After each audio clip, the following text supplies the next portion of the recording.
Hello and welcome to a special edition of the Cooperative Game Chat. I'm the Wiz. And I'm Zero.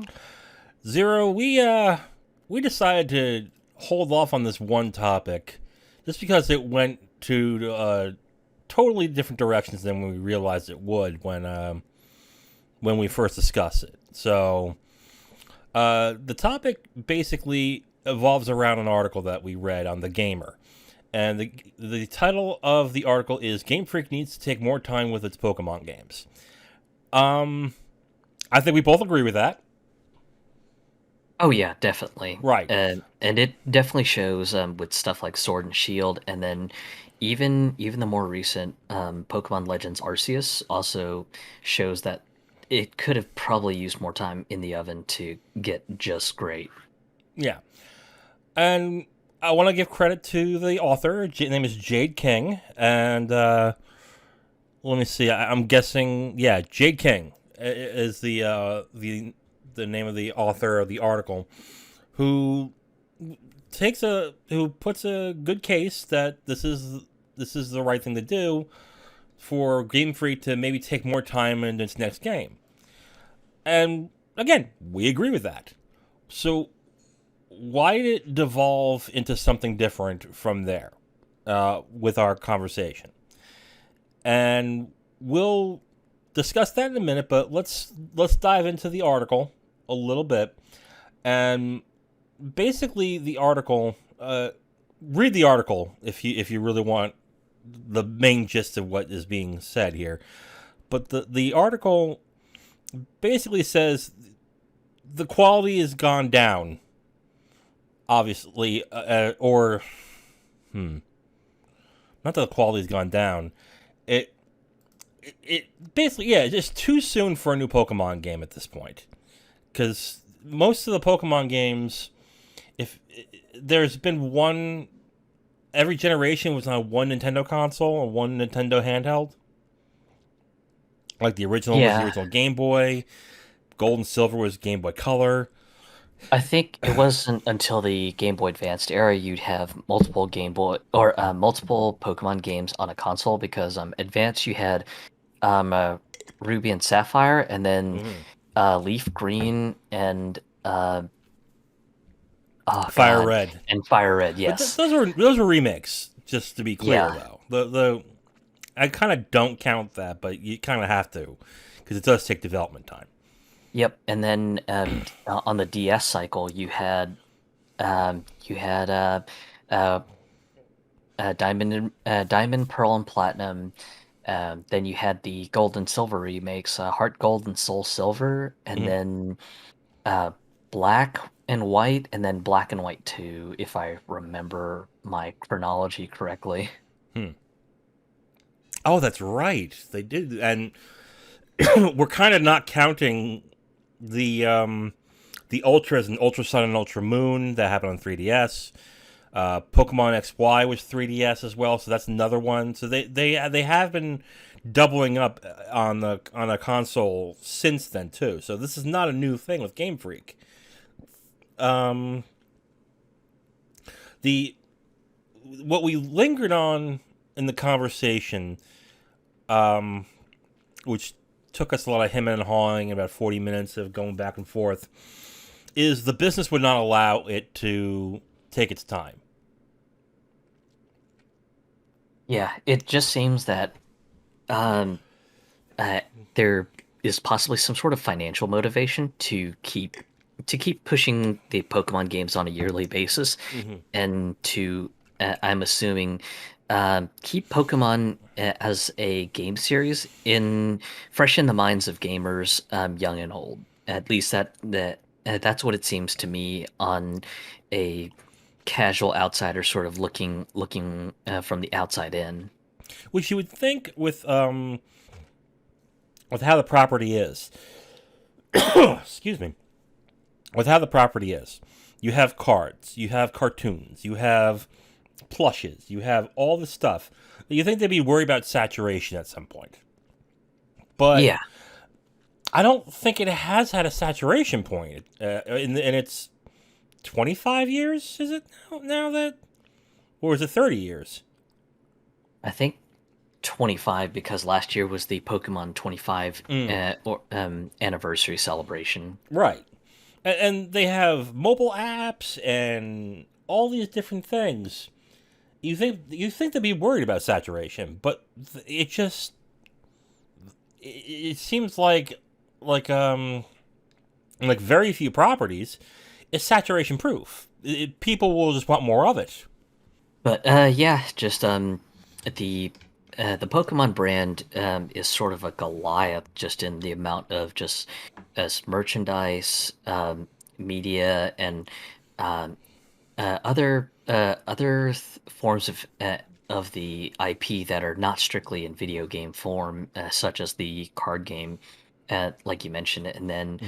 on top of that, there are the mobile games as well too. So it's Yeah, not like Pokemon is going to be fading from the mind shares of people all that quickly, especially considering that some of the monsters designs are quite memorable too. So it's not like uh, they should be hurting for mind share because I think a while ago I saw some sort of like weird facts about the Pokemon Company come out, and one of the more unique facts that I thought was sort of interesting was the fact that I think Pokemon has surpassed Hello Kitty in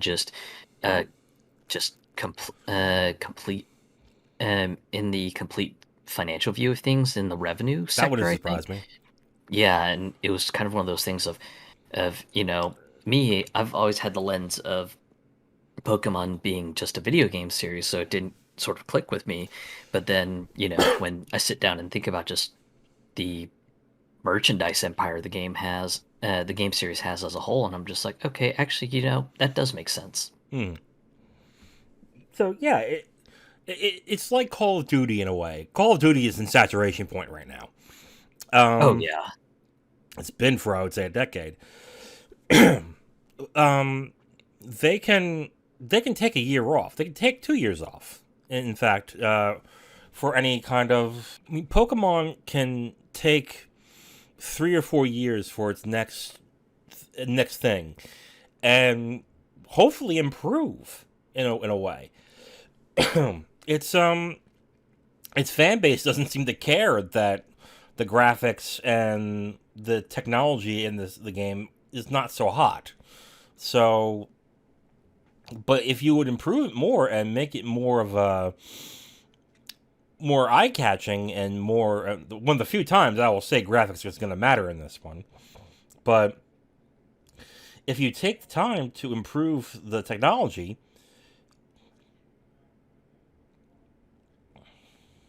if you take the time to improve the technology, you can have a fantastic game that will be memorable for years to come. That is just as memorable as Red and Blue.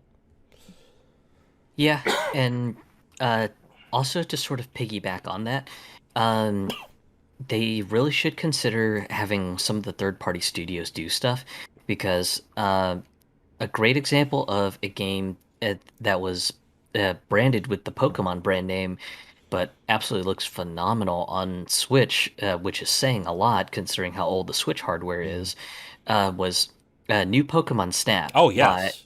by or excuse me, Bandai Namco, and that one just looked flat out amazing on Switch. And um, for a photography game, yeah, it should look amazing. And the fact that they just nailed how it looks and feels, it's just wonderful. And it just kind of has me sort of scratching my head. Okay, if Namco Bandai can make the Pokemon look real nice, but also still keep their adorable charm, what is stopping Game Freak from saying, "Hey, maybe we should slow down. Maybe we should, maybe use some some more up-to-date models that don't look like that they're still stuck in the proverbial stone age of the 3DS. And what if we actually just try to work a little harder to make our games visually appealing instead of just going, well, we think it's good enough for us, so if it's good enough for us, people will still buy it. Yeah. It just has me sort of scratching my head.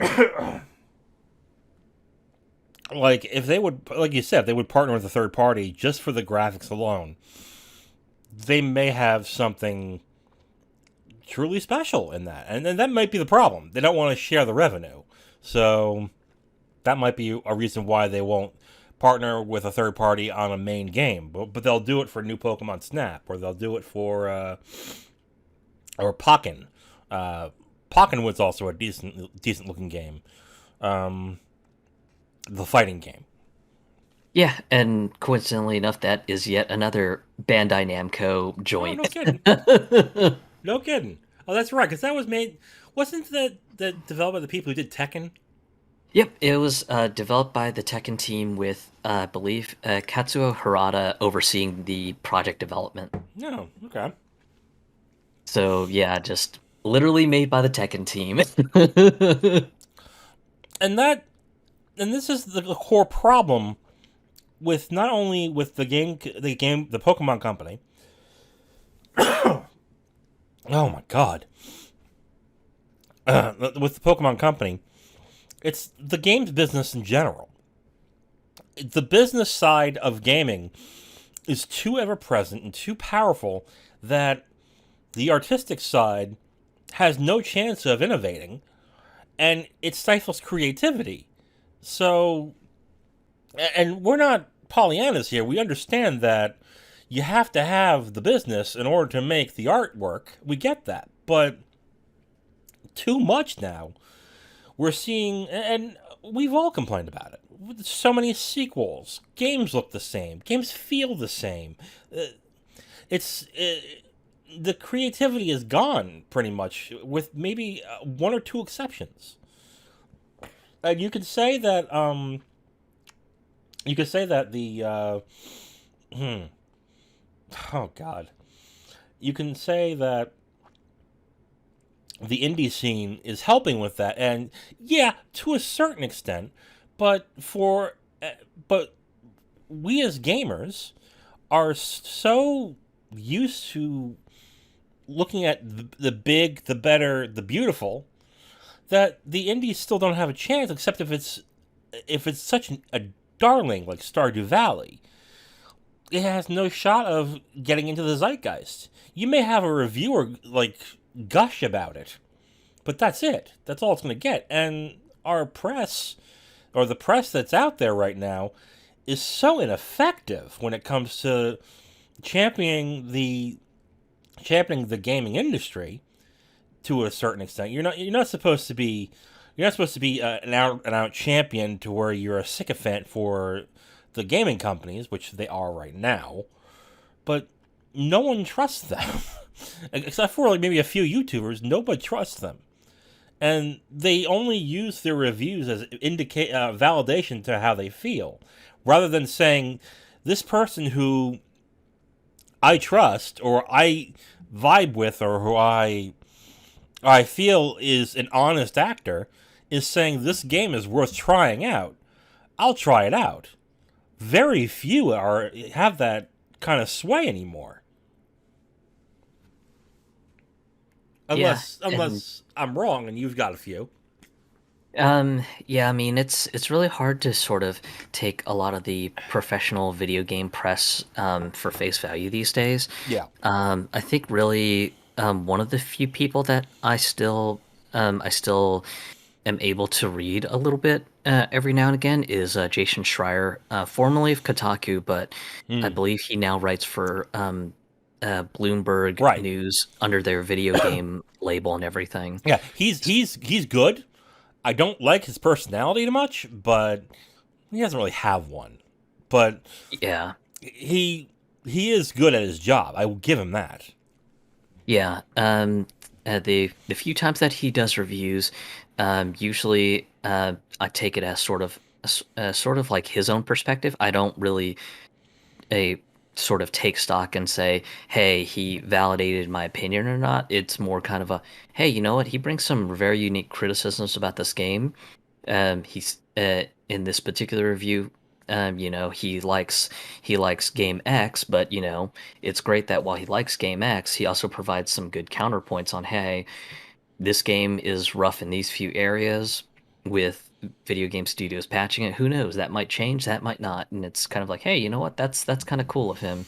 Whereas just a lot of reviewers nowadays almost sort of write their reviews as if it's sort of like a paid commercial of sorts, for lack of a better way of putting it. Yeah. Just and it doesn't help that the video game industry sort of perpetuates that by um, I believe a lot of them are now just um, in light of the current pandemic that has been going on for the last couple years.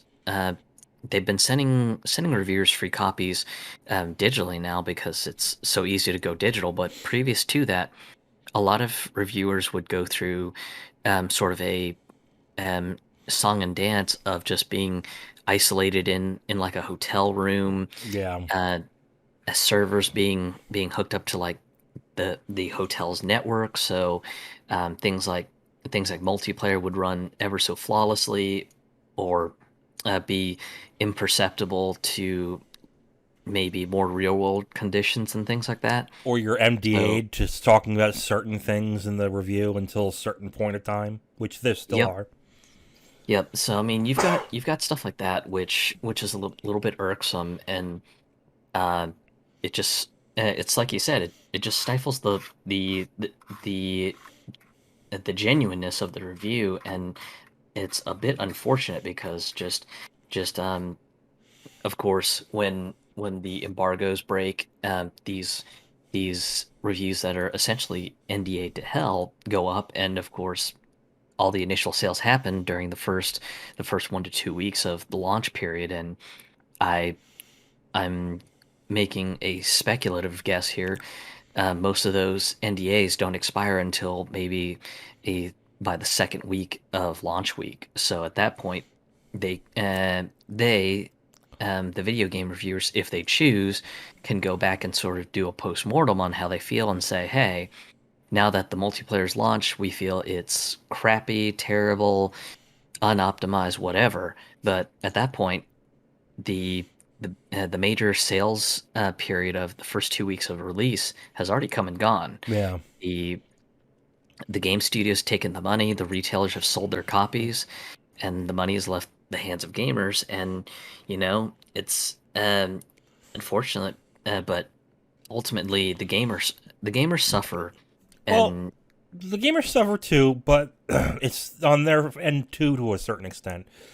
Because you know how coverage just drops off precipitously after a game is released. It's oh yeah, never talked about ever again, except for maybe if there is a controversy. yeah, I mean, there is a reason for that, and the reason is that a the articles like that don't really get the clicks, yep, and b and this is also and b no one cares to have a deep dive into a game unless it's a person that you trust.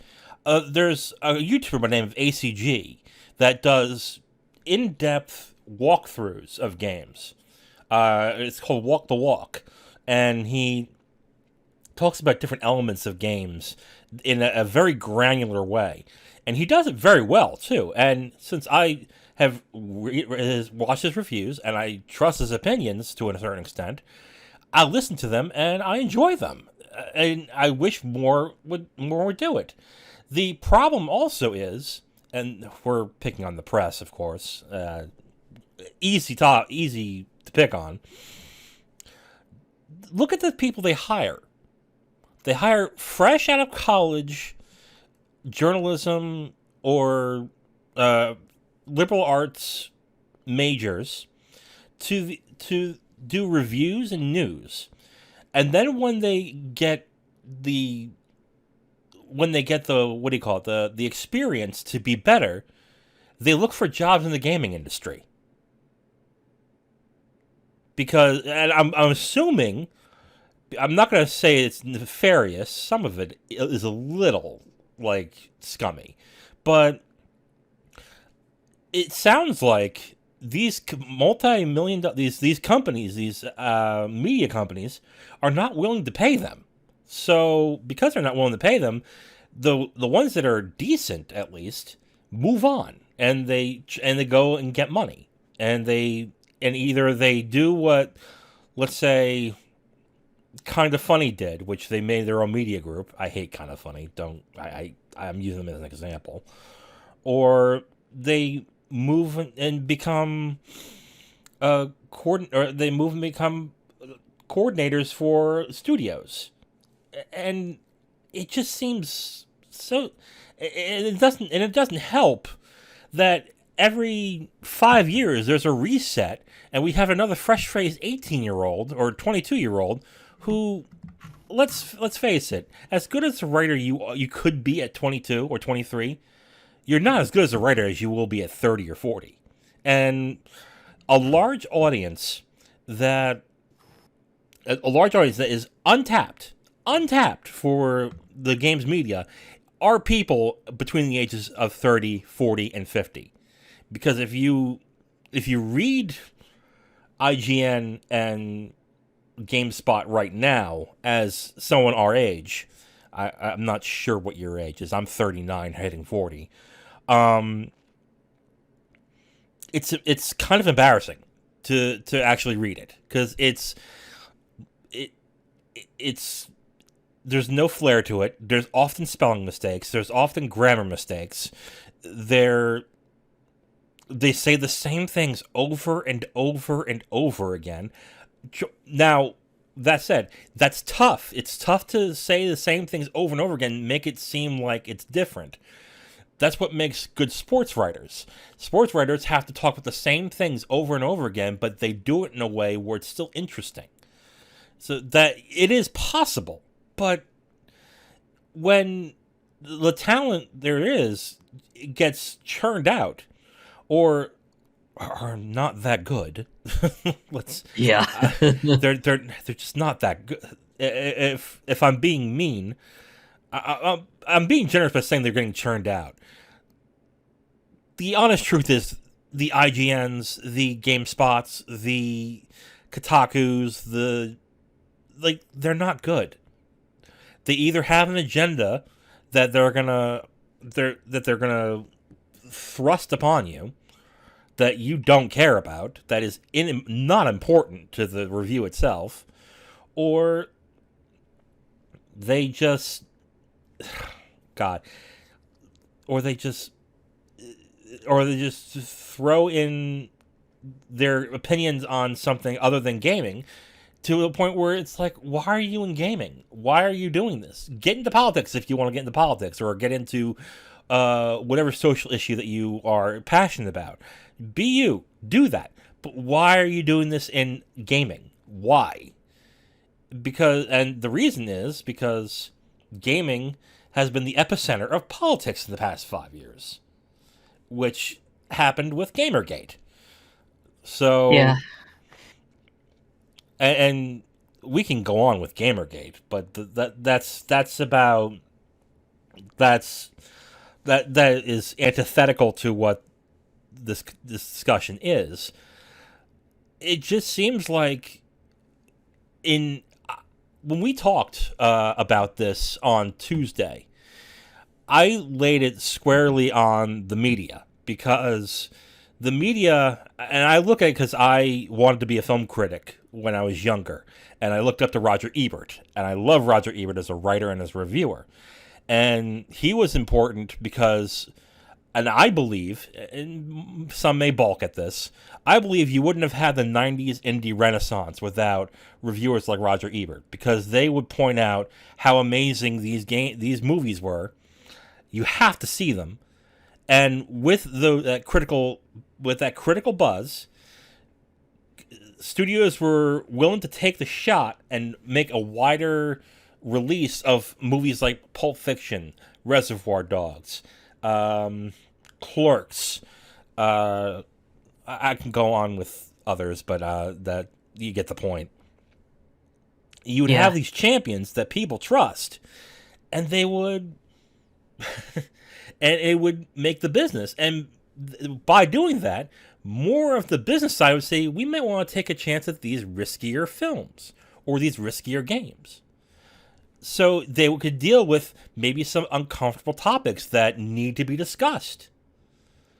Yeah, So, and if I remember correctly, you mentioned that these sorts of exploratory films were not really the biggest money makers either. No, no, not at all. Not at all. Uh, you would have to make the films cheaply. And same thing with games, you'd have to make it on a cheaper budget. So that means the creative person would have to cut some corners in order to make the game. Which, if you're a talented developer, you can do it. But there are games out there that take chances, but they get so little exposure to that, and that's because the media doesn't get the clicks, or B, doesn't have a champion reviewer or someone who is a Roger Ebert or a Pauline Kael, or Pauline Kael is another reviewer, or a Truffaut, or whomever, that can champion a movie and gain that notoriety that it's this guy says, or this girl says, this game is great. I better give this game a shot. They don't have that, and it's because no one trusts the media. No one looks at them and says, you don't really care about, and right or wrong, you don't care about what games are great. You just care about if it fits your agenda and it fits your belief structure. And that is wrong as a reviewer. You can't do that. If I dissed a film or dissed a game because personally it doesn't agree with my thoughts on the world and my thoughts on feelings on stuff, that is wrong. You can't do that. You'd have to you can mention, maybe I don't vibe with this because I don't agree with what it's saying, but there's still a good game in there, or it's doing some interesting things. I think it's worth a shot.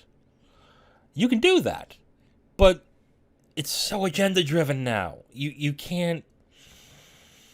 Yeah, and I think it's kind of funny that you mentioned just the lack of exploratory games, because just there's so many developers now that are trying to make sure that it sort of pleases the professional reviewer space and everything, because when the Game Awards happened this past December, not this past December, actually. I stand corrected. It was December of 2020. Mm-hmm.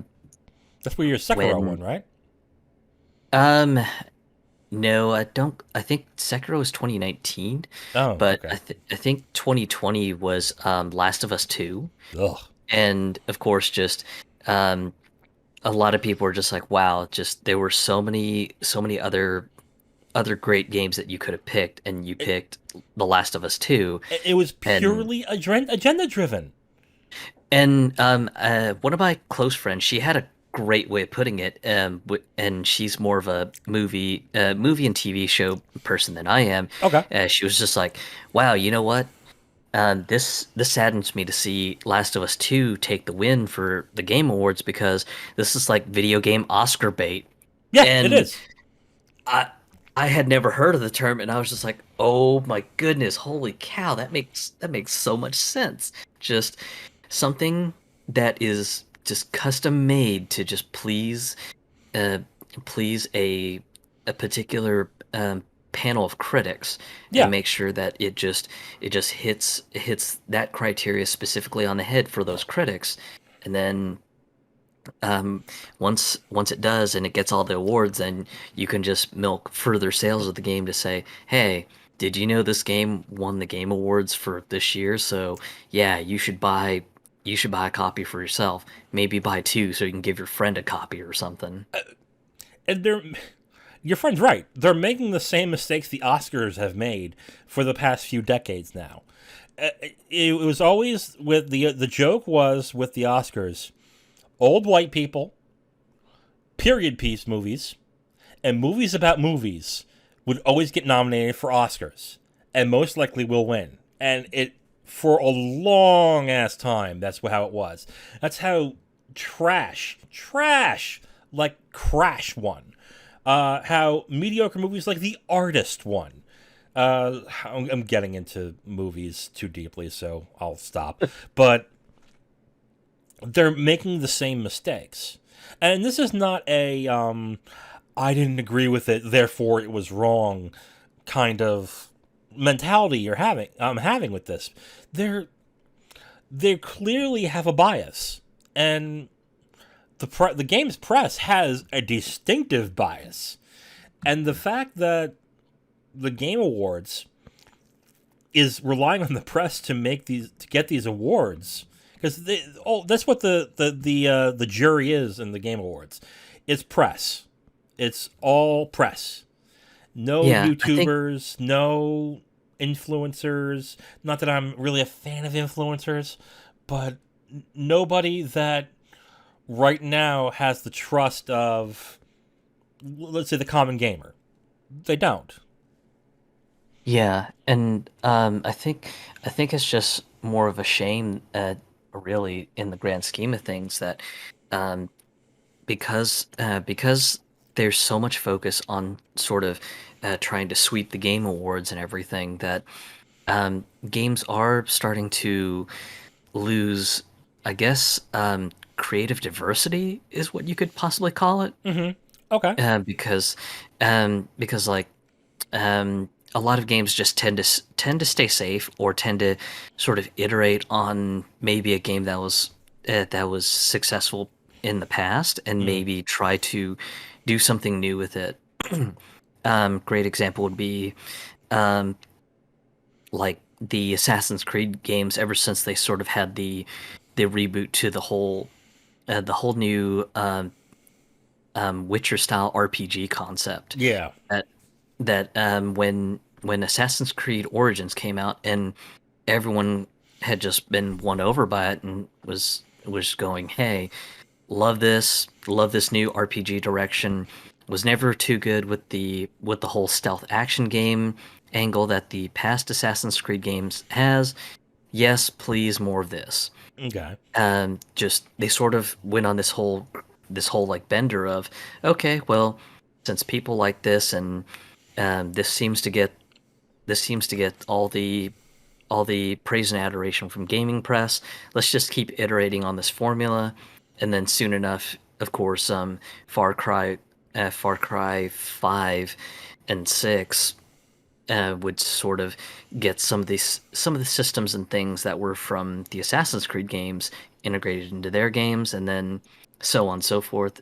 And even to a degree, maybe Horizon Zero Dawn and Horizon Forbidden West may have been inspired by some of the things that open world games do, Hmm. and even then they do their own things, but largely it's still iterative on sort of this open world game formula.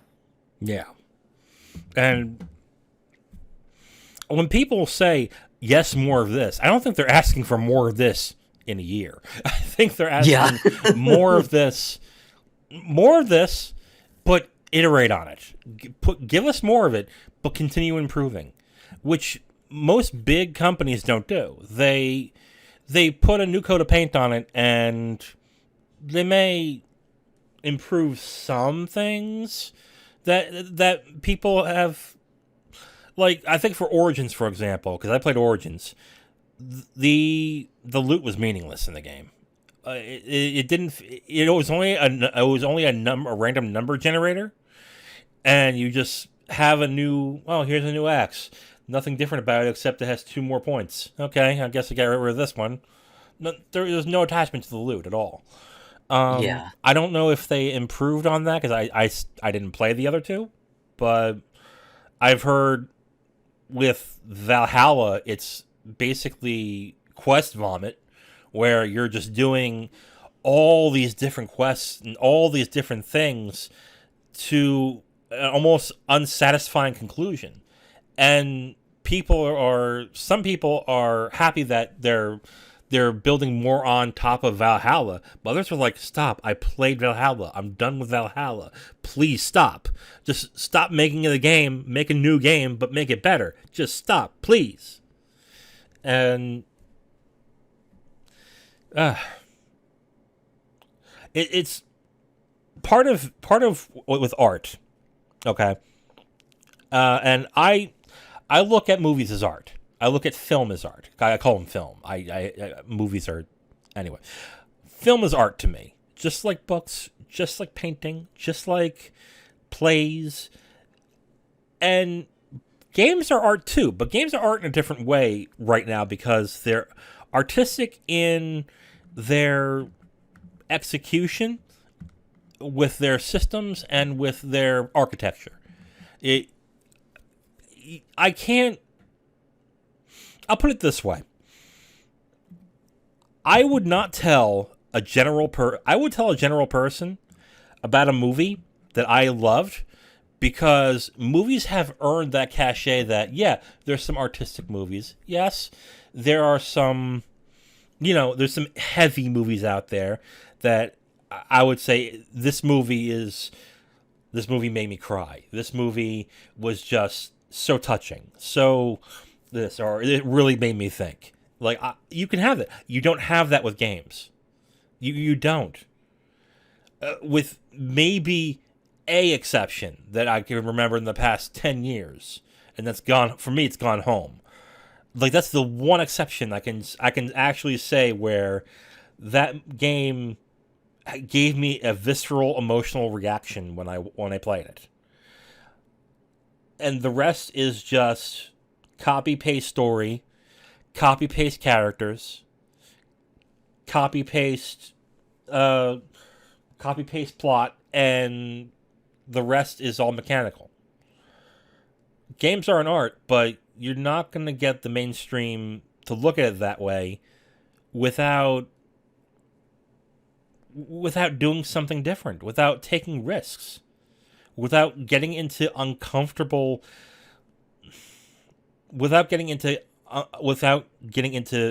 let's say some uncomfortable topics. Like, Yeah. Let's put it this way. If when we're recording this right now, the war in Ukraine and Russia are going on right now. We said the Ukrainian,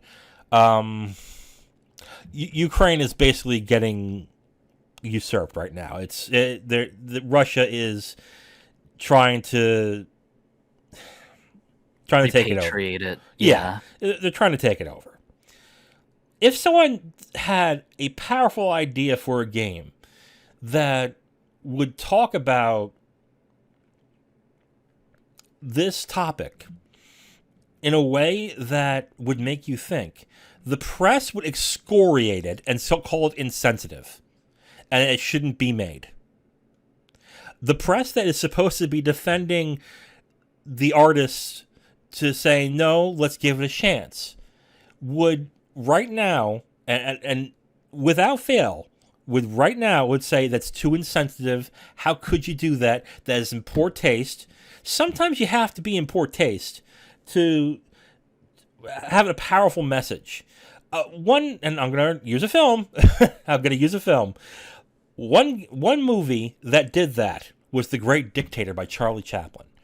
Charlie Chaplin criticized Adolf Hitler while he was in power at his zenith, and risked his life to make this movie that openly mocked him and told the world how much of a bad person this person is. And you know what the film scene did? They did nothing. They let him make the movie. They let him try. And that's because Charlie Chaplin was a master at that point. But they let him do it. They trusted him. If you don't trust that maybe an artist can have something poignant to say at a time like this, then you're never going to gain the acceptance of other artists. Roger Ebert Roger Ebert, a person that I loved reading, and I looked up to, that I wanted to be at some point, hated games. It's just that they're not art. They're just not. And it was closed-minded at the time, and he kind of walked it back before he died, but he said they're just not art. And I don't blame him for saying that, because all we have is the same Mario games that have the same themes. I love Mario games, but they're the same themes. Call of Duty, Metroid. You have the same things over and over again that no one's willing to take a risk thematically. I mean, look at 6 Days in Fallujah. You remember? Do you remember this game? I think it's still somehow coming out, but Yeah. 6 Days in Fallujah was a game that they said that they were going to cover all sides of that conflict. And again, the press excoriated it before giving it a chance. Now, if it comes out and it's insensitive and it's out of touch and it's poorly toned, then fine. Do it. Then say this was a bad idea. But you can't just. That'd be like saying to somebody, like an artist, your ideas are invalid. Don't even bother. If it's not X, Y, and Z, don't do it. And we've gotten to this point now where certain aspects of a game have to be toned down for the West. When has that been that we've had to tone it down for the West? Like the way, and this has always been like this with movies and such, but the way that we view sex is so backwards in this country that, on the one hand, people will say we have to recognize all sexualities, all people as different as human beings. I agree with that 100%. But then when someone shows a little cleavage, a little ass, maybe, or then it's puritanical rage as to why are you objectifying this person. You can't have it both ways. Okay? And you can say to me, well, how would you feel if they showed a guy's penis in the game? I don't care! Show the guy's penis! I don't care! Yeah. Do it! It's just, if the actor or if the actor or the artist wants to do it! Show the penis! Do it! I don't care! Spread his ass cheeks! Go! I don't care! Yeah. And God, it's interrupt me whenever you can, Zero, because I can go on for days with this, and I'm not a sex freak, or I'm not prudish either, but yeah, there's just got to be a middle ground for going into uncomfortable topics. And I mean, that's just how we diversify our opinions in media. That's what I feel some of the more exploratory movies in the 90s did, just when they got into uncomfortable topics. It was just like, oh, you know what, that's an interesting topic. I don't quite understand it, but that was very interesting of this movie to explore that topic. Neat. Cool. Yeah. So, and yeah, just video games just haven't really had that in a long while. I think one of the few games this one being, with the clarification of being a mass market game that sort of delved into an uncomfortable topic, was, at least in my opinion, Call of Duty Modern Warfare 2 with the No Russian mission. Yeah.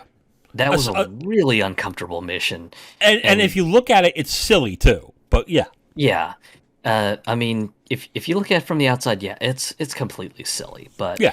um, when you sort of um, just sort of go through the mission, go through the motions, and sort of just take a hard think on it, you're just like, wow, yeah, this is a kind of an interesting perspective that this guy is supposed to be deep undercover as like a spy into this Russian ultra nationalist group, and if you're kind of trying to um, play it to sort of understand the mission, uh, just you're probably aware that as an undercover agent you don't want to be spotted by your uh, compatriots that you're going to go backstab, and Hmm. you're supposed to participate, and it's kind of one of those things of you know this is an American airport, these are Russian terrorists shooting up the place.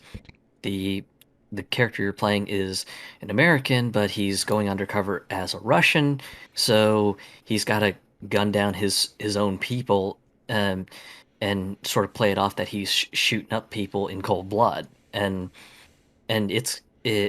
for me, I kind of just took it sort of like an action movie, so I was just like, wow, this is a really uncomfortable sort of topic and situation, and just it definitely sort of nails it home that this guy is trying to go undercover. So this was a real unsensitive topic, and then of course, at the time that this had come out, there were a whole bunch of criticism articles going, "Oh my Oh God, yeah. this mission went too far. This is way uncomfortable. No one should be doing this.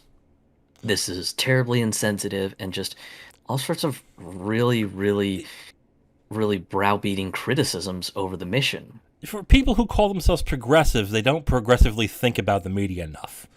They What the scene is saying is not only what the Russians did were wrong, but that the U.S. is complicit in doing the same thing. Yeah, And, and at that point, I would have been like, "Duh."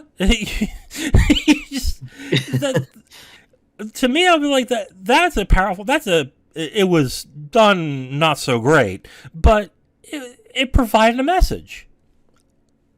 Good on yeah, you. Okay, making me think. Oh God, uh, dear God, you made me think. But God, remember Jack Thompson?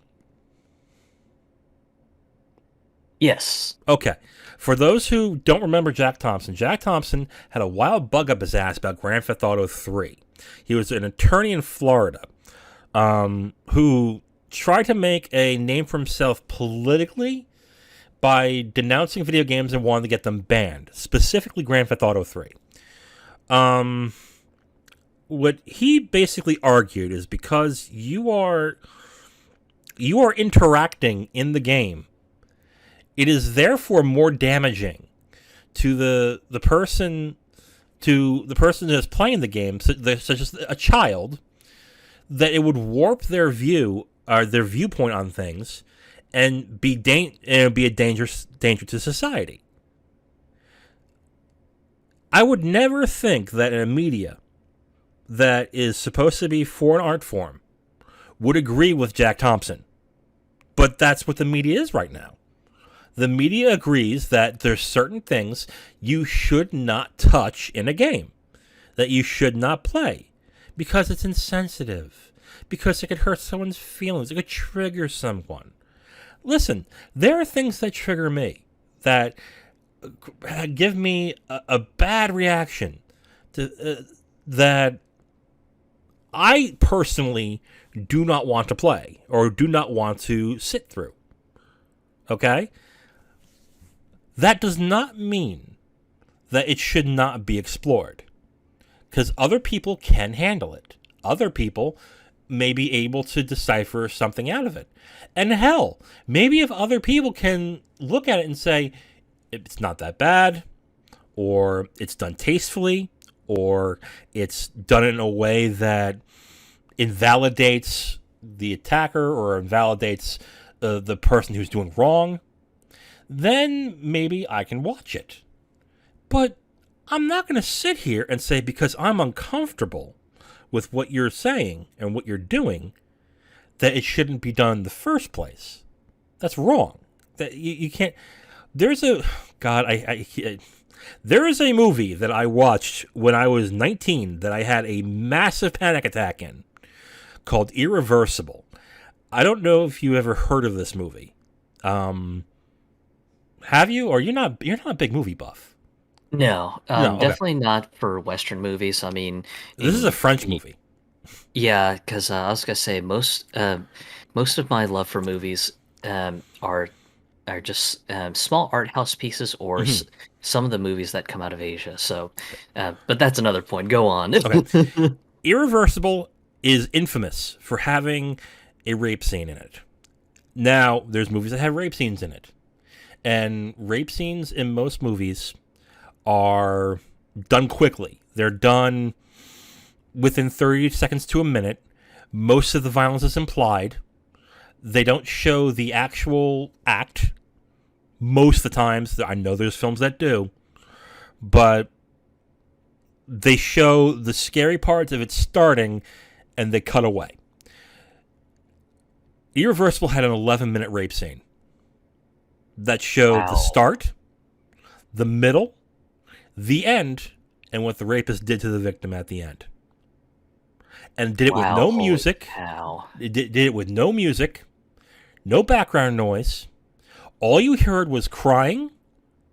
Was the perpetrator doing it, and the camera didn't move.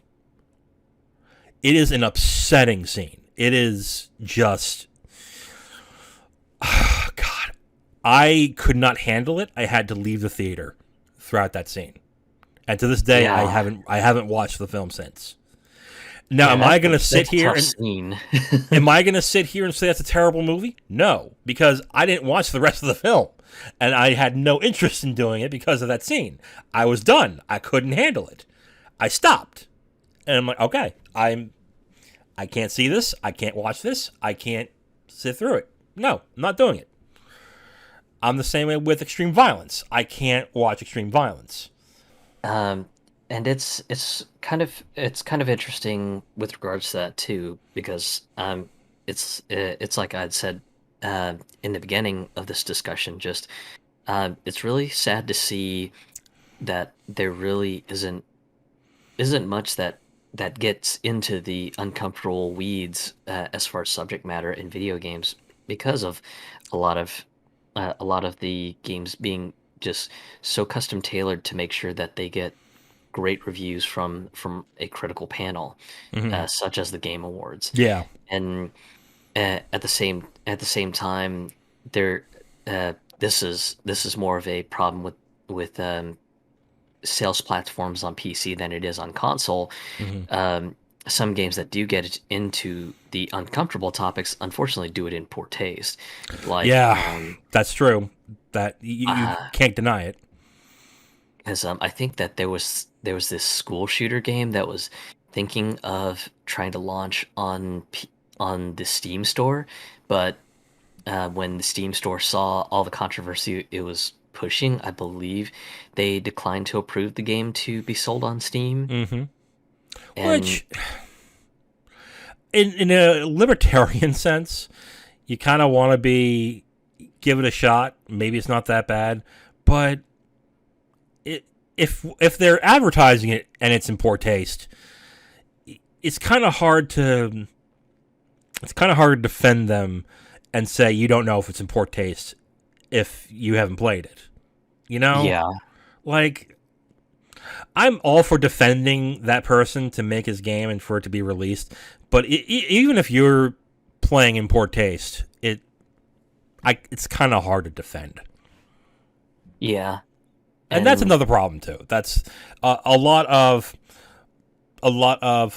things that get controversy and get talked about are things in poor taste, and yeah, that's mainly in gaming. Not so much in movies anymore. Not so much in books anymore. But in games, there are just ugh. There are just some games where it's just like, ew, come on, get off of it. Yeah, because I know in the TV and movie space, there's some people who have loved some of the stuff that gets into uncomfortable territory, like Yeah. um, Handmaiden's Tale and everything. And I guess for kind of a succinct way of sort of putting it for those who have decided to stick with us as long as this conversation has gone, um, I think a brief summary of, I guess, what I would like to see more in video games is something something that is kind of controversial, makes you think, and is essentially the video game equivalent of like maybe a a Handmaiden's Tale in Hmm. sort of making making a person think, but also um, being broadly adapted that it appeals to a wide audience. I just want authenticity. Yeah, I mean, that too. it controversy is just a reaction to someone's feelings of a topic. It like one of the big things right now is one of the big topics is that trans people are not getting are getting kind of shafted and not getting equal shrift in the workplace or in gaming. They're not being represented enough. Okay, sure, I agree with that. That's I can't disagree with that. That's you got a point. We should work on that. What if there was a game that starred a trans character that was open and real about their life and what they went through? Would people champion it, or would they look at some of the things that in the game and say no, that's inappropriate? I really wonder what would happen, because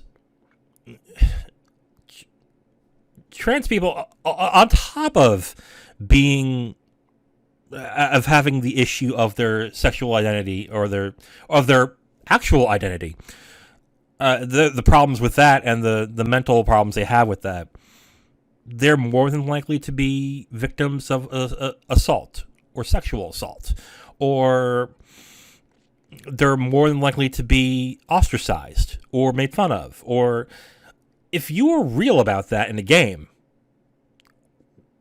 would it be championed or would it be criticized? I get the feeling it would be criticized. Yeah, And criticized because it's maybe um, putting them in a bad light instead of being but uplifting. But I mean, if the but game's narrative is about just their life experiences and some of their experiences were traumatic, then it's kind of an unfair judgment of people to make at that yeah, point. and Zero, I in order to make a story that hits as wide as a net as possible, you have to generalize. You can't make Yeah, it so personal that it it tunes out some people. You have to make it to a point where someone can connect in some way to that person. I'm not gay, but some of my favorite movies are about gay people, about the gay experience, and and some of my favorite, and some of the movies that have touched me in a way are about people who have dealt with homosexuality and their experiences. I think Moonlight is an example that was out 5 years ago. That, albeit not, I don't think it's a great movie, but the middle part of the movie is so damn brilliant and so poignant that I have to recommend it just on the middle alone. But what Moonlight does, it connects in a human level. And in order to do that, unfortunately, you have to generalize. You have to. And then when people are open and they are open enough to look at somebody in in a way that they say, "Oh, they're just like me," then you can go specify. You can make it more granular. You can do it in a way that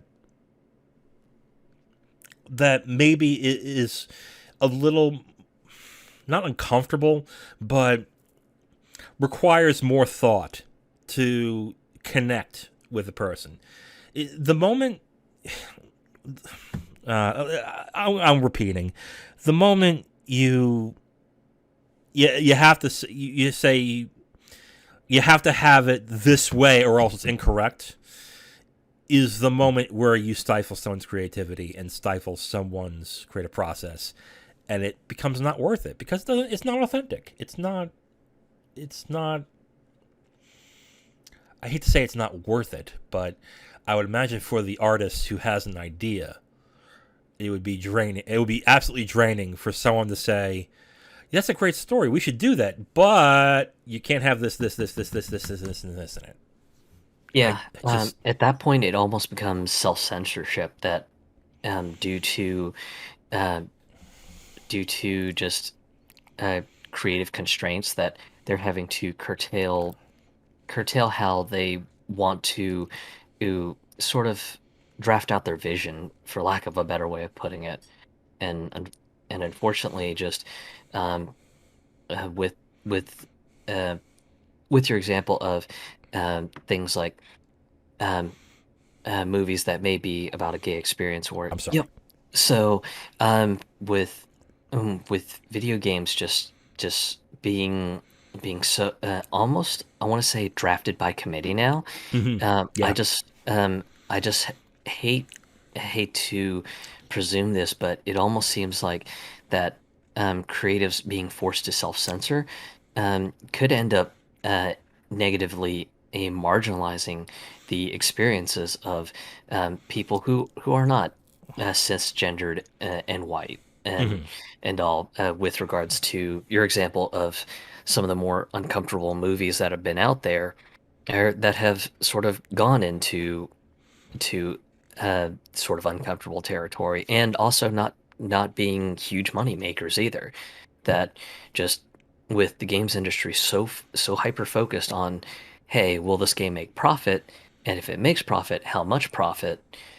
It's just a little depressing to see, because at that point, um, if, let's say, someone brings out a really bold idea that might be extremely polarizing, Hmm. then um, the bean counters at the game development company are going to go, "Ooh, wow, no, that's too financially risky. We don't want to do that one." Yeah. And then, of course, you might have a producer who's overseeing the entire project.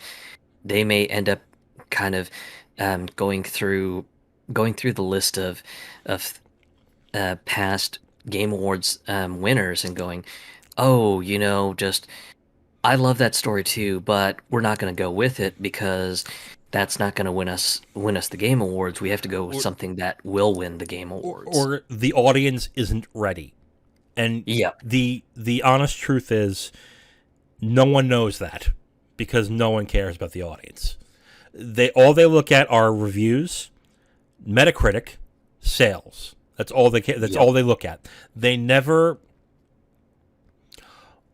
I almost never hear of a critical darling game that almost jumps into having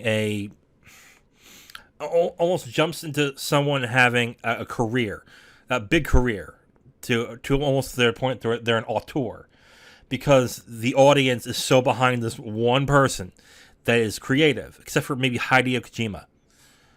Kojima is like the only auteur, it feels like, in Tim Schafer kind of counts too, but it's like we've said in the beginning.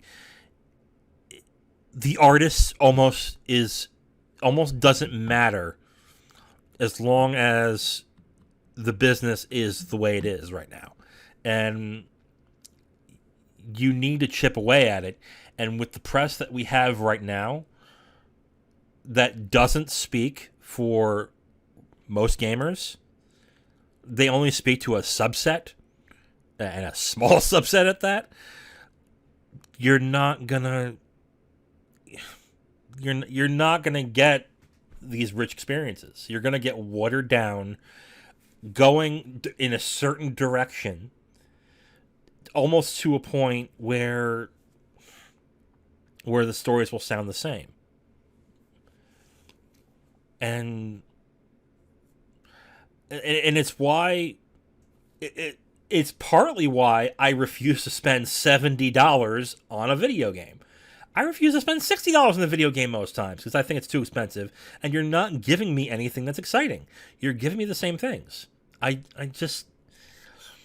am notoriously cheap and notoriously picky with my games. I'm also that way with movies, so I'm just a notoriously picky person. You can't expect somebody who has been gaming as long as I have to just sit there and say, well, I've played the same game for 35 years. I'm not spending $70 on it. It's not exciting anymore. Nostalgia is good for, sometimes, but not all the time. And that's where we're at. We're at nostalgia, safe nostalgia that stifles creativity. And whatever creativity there is, it has to be approved by a media that is overly sensitive and only shoots one way, and with a business that is so restrictive that unless there's a proven core audience that will spend millions on the game, that is proven to spend millions on it, you have no shot. So, yeah. That's downer. Yeah. But yeah, I definitely agree. I mean, it's just kind of a bummer to just sort of see just the video game industry sort of in I guess a stasis on just creativity. Just there's nothing that really rocks the boat too hard, and when the only video game auteurs seem to be Hideo Kojima and Tim Schafer. There's probably more, but I'm just not. Yeah, They those are the don't. ones that have a lot of brand recognition. Yeah, like But I think overall it's just with getting back to where I was just um with Hideo Kojima and Tim Schafer, while they are auteurs in the video game industry, mhm. it's like you mentioned, even they are curtailed by their own limits Yeah, by whoever is overseeing them, um, or the company that's overseeing them. That there are limitations, unfortunately. So it's not like they can be an indie studio and say, well, screw you guys. I'm gonna do whatever I want, and you guys are on the hook to give me boatloads of cash, whether you like the subject matter or not. mm. And while the indie scene uh, can sort of go into the uncomfortable topics, it's it's much like your mention of Stardew Valley. Yeah, people may love the hell out of Stardew Valley and everything, but Stardew Valley, it just doesn't have the mass market cachet of, say, Pokemon. So um, uh, maybe a decade or 2 decades from now, And it's maybe safe. Pokemon might be going strong, but Hmm. you know, Stardew Valley, there may not be anyone who remembers Stardew Valley within 10 to 20 years from now. I don't know about Um, that. Stardew Valley is pretty popular. It yeah, is, but it's also safe. It's yeah, very safe, and it's a good-looking pixelized version of Harvest Moon. And yeah, the thing it did is it it made it more accessible to a Western audience. That's really the innovation it did. Because most yeah. people, I remember when I used to tell people I used to play Harvest Moon, and they'd be like, "A farming game? Why would you play a farming game?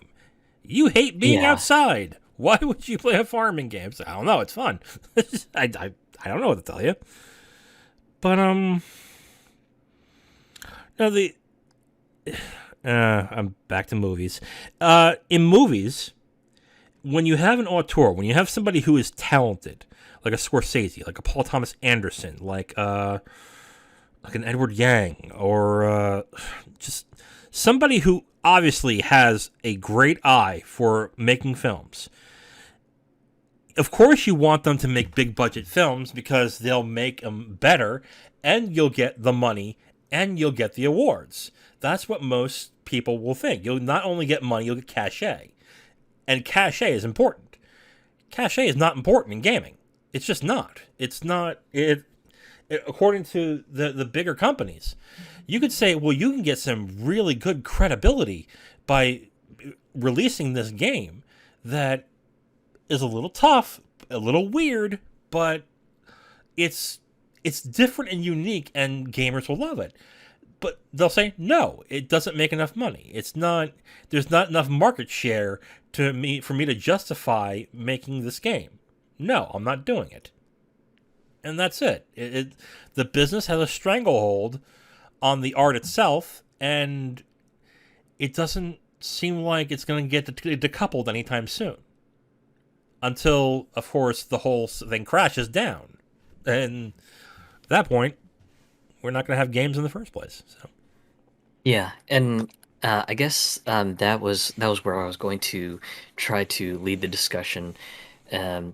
Is just I don't really foresee the major video game industry really doing any sort of changes in how they develop and market their games and everything until maybe an industry crash where it just pushes studios into going, okay, well, it looks like our usual and reliable base of consumers is no longer buying the same old thing and doled out in the proverbial trough. Maybe we have to start doing something differently because, we're out of cash and we're in trouble with our stockholders. What do we do now? And funny enough, there was one studio in prominent history that sort of had their own renaissance from their company almost going bankrupt, and that's the legendary Squaresoft, because for a while they weren't able to really just make anything that really took off, and then pretty much with bankruptcy threatening to close their company down, they released the original Final Fantasy as a last-ditch shot, and turned out that everyone loved it, and that was pretty much how history was made with their brand. So I just wonder if there might have to be a mass implosion of a bunch of Western studios for them to have that sort of moment, much like Squaresoft did way back with the original Final Fantasy. Maybe at some point the game industry does implode, and a lot of these major labels end up having to take a long, hard think about their catalog of stuff, and maybe try something bold or something different that it may be a little bit more experimental, and maybe that puts us into a new renaissance era of video games that do also delve into unique and possibly uncomfortable topics. Yeah. And my fear, and I think we'll wind down because we're already over an hour on this topic. I'm heading towards 40 years old, and throughout most of my life, even though it was a dominant media form, it's still an embarrassment to play video games when you're older. It is, and it's weird because you can have someone who plays Call of Duty and just plays Call of Duty, but they'll say they're not a gamer, because when you say you're a gamer, you're this, and if you're this, you're an embarrassment. and Yeah. it's the truth. It's someone will someone who doesn't know any better will look at you and be like, "You're a gamer? God, you're how old? God, grow the fuck up." Not knowing that them playing Candy Crush is the same fucking thing, or playing Call of Duty or Madden, same fucking thing. Yep. And then of course it doesn't help that and with age relevance, I am soon to turn, I want to say, uh You know how old you're gonna 39. be. Yeah, I was gonna say I've forgotten how old I Oh am. no, you're at that point. But yeah, I'm soon to, I believe, turn 39, and just uh, uh it it's also it's gaming has also been made worse by just folks who gatekeep way too hard. Yes, Because Jesus. like um with Elden Ring being a recent release, you've got people who are just like like oh yeah, I'm better than filthy casuals because I like my games to be obtuse, and it's just like Yeah, who the f- who the hell thinks that that's a good thing? It's just like I get it, just you want the magic of discovering something, kind of like what we had during the NES era when Legend of Zelda was, hey, here's a color instruction manual with the game, and it tells you the general story of the game. There's no narration, there's no text boxes um on the game that delineate the story for you in text. I get it. You want the magic of discovery, and that's not a bad thing, but you know, at the same time, just bad game design is bad game design. That's yeah, just what it is. Uh, sucking it up and going through it doesn't doesn't mean you're more of a gamer than somebody else. yeah, And I've hated seeing that behavior, or on top of things, complicating just where games are. But to your closing point of just some days it's just kind of hard to be proud of the gamer label. Just with the creative stifling of the games industry, you've also got this whole chase for as much money as you can from the players. right. So you've got the microtransactions, you've got the battle passes, you've got microcurrencies that are in weird, funky denominations that always end up. So you have that just tiny little amount that you can't completely burn out of your digital wallet, Yeah. and it's just like, I'm kind of embarrassed to say that I'm a gamer, because there might be someone who plays Candy Crush and maybe plays it for completely free, and might look at a game that's a full 60 or $70 with all these sort of monetization schemes, and just go, wow, you paid for that game?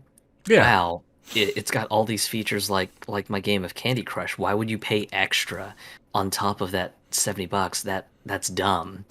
And it's a bit of an embarrassment some days, because I'm Yeah. just like, yeah, I don't really want to get into telling them, yeah, yes, it does have microtransactions, but I'm one of those quote unquote filthy casuals who doesn't like to spend money. Yeah. And it's willing to mention too. Yes, there are there in the gatekeeping point. There are two different gatekeepers, and they're both terrible. One is the hardcore. If you're not this way, you suck, and you're not a real gamer. And then you have the gaming journalists who pretty much say if you're a gamer, you're hyper toxic and you're terrible, and you're probably a man baby who does this, and this, and your opinion is completely invalid.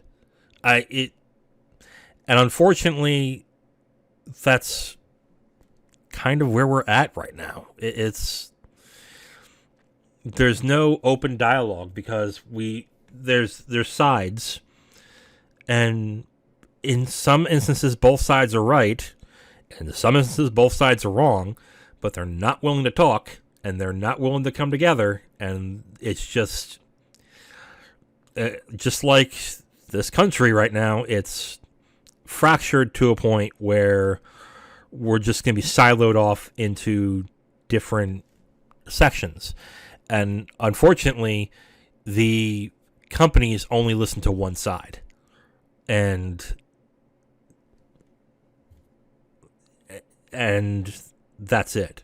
And they think they have to listen to that one side because that's where the money is, where it really isn't. It's in the consumer side. It's in the gamer side. But true creative people who have a good process know that you can't just listen to the audience. You have to have an authentic vision.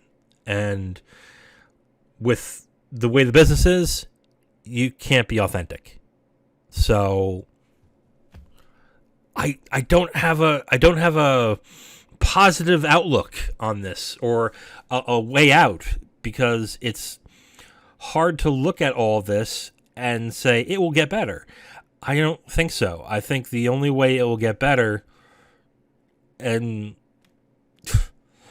the only way it gets better, is if we have more authoritative voices that we trust, and we don't. With the except, like, I have 2 YouTubers that I watch that I like their reviews, and I don't always agree with them, but they say their points saliently to an extent where I know where they're coming from, and I can judge from there, which is the best thing to do with a reviewer and with a critic. To know where they come from, to know what they like, and to understand that, and judge from within to see if that is good for you. Not, I trust this person 100%. That's the wrong thing to do. You still have to think for yourself a little bit when you read a review. But I'm sorry, Zero. I don't see a positive outlook on this. Yeah, and nor do I. I mean, I generally try to keep an open mind and try to keep a positive mindset, but with the game industry, sometimes it just gets hard some days to Yeah. kind of say, hey, I feel good about this thing. Some days I just look at it and just go, wow, this is one form of medium that has become a bit of a passionate hobby for me, but even eh, even with some of the more recent trends in the business side of things, it's starting to look like a dystopian hellscape. With Activision problems, and it seems like that Sony is now having issues with female coworkers, and God, and this is what happens when the business side is too powerful. Because I'm a capitalist. I'm an abashed capitalist. I think capitalism, despite its flaws, is probably the best system there is. Period. I don't. That's how I think. That said, if you go 100% capitalist, that's a problem. you need to have some social safety nets and networks in there to help capitalism work for everybody. I agree with that stance. With the way the industry is, it's unabashedly 100% capitalism. It's not. There's nothing in there where a creative mind can flourish to a point where they can be successful just on their creative vision. They can't, because no one will give them that shot.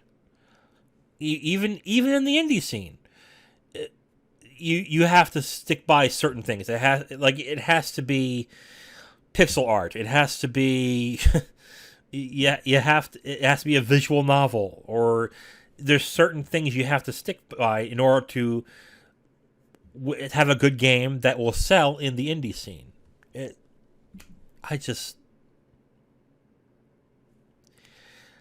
God, it's not going to get better.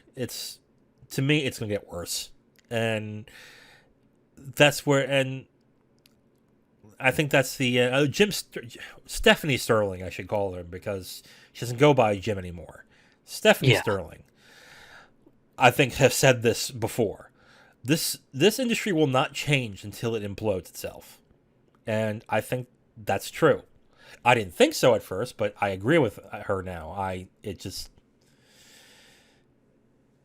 there's no creativity in this industry anymore, and it sucks. It really does. Yeah, and on that terrible bombshell, Yep. I think we can go ahead and say that this is probably a good stopping point on this discussion, unfortunately. Yes. If you didn't do this, I probably would have gone on even longer. So good. Let's stop it. All right, so for this special edition episode of Cooperative Game Chat, my name is Zero, And I'm Wiz, and we'll see you next time. whenever that will be. Thank you for stopping that because I would have gone on